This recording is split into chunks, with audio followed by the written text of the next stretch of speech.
سلام، قانونی هستم. داشتم کتاب افتر استیو رو میخوندم. این کتاب دیدم کتاب بسیار جالبیه، گفتم با هم دیگه بریم جلو.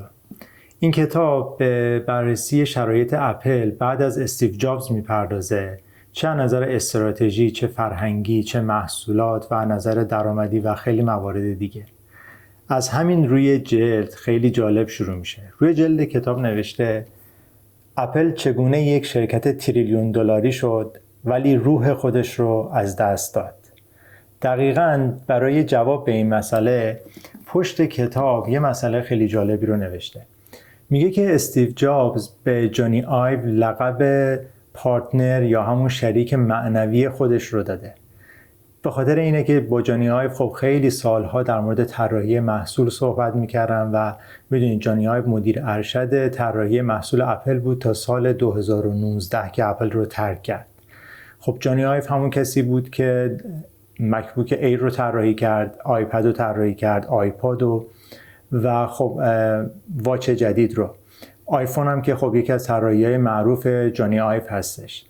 میگن این دوتا با هم خیلی رفیق بودن و خیلی در مورد طراحی محصولات با هم صحبت میکردن.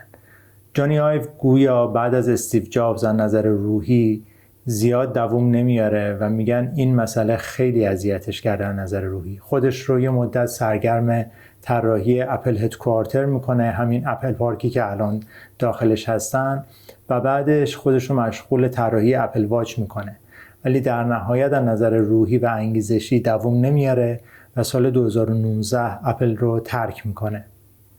در مقابل جانی آیو تیم کوک بوده.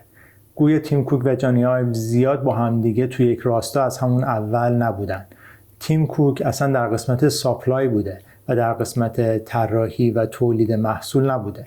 در قسمت ساپلای بیشتر تلاش میکرده که مارجین اپل رو افزایش بده، با صاحبان کارخونه ها صحبت بکنه که بتونن توسعه بدن خط تولیدشون و ظرفیتشون رو بالا ببرن و در نهایت از اون قسمت به اپل داشته کمک میکرده.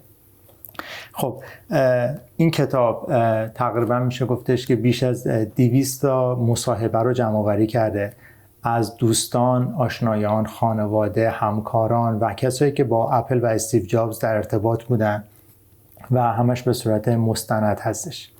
این روی جلد و پشت جلد. کتاب چجوری شروع میشه؟ کتاب مستقیما میره در مورد رونمایی مک پرو در سال 2019.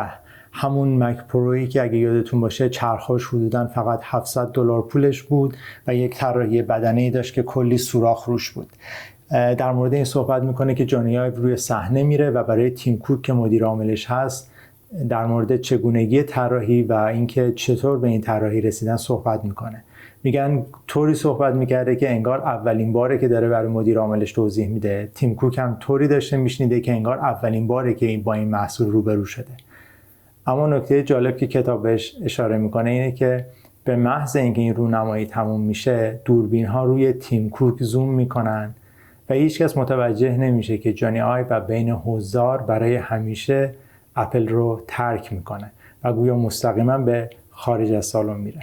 کل داستان این بوده که جانی آیو خیلی به استیو جابز وابسته بوده و بعد از استیو جابز نتونسته زیاد دووم بیاره و اصطلاحی که به کار میبره اینه که روح اپل به نظر خسته و کسل میومد و فکر میکرد که با توجه به شرایط، ماشینالات و خیلی مسائل دیگه کارش تحت شعاع قرار گرفت. این شروع کتابه. با هم دیگه فصل به فصل این کتاب رو میریم جلو.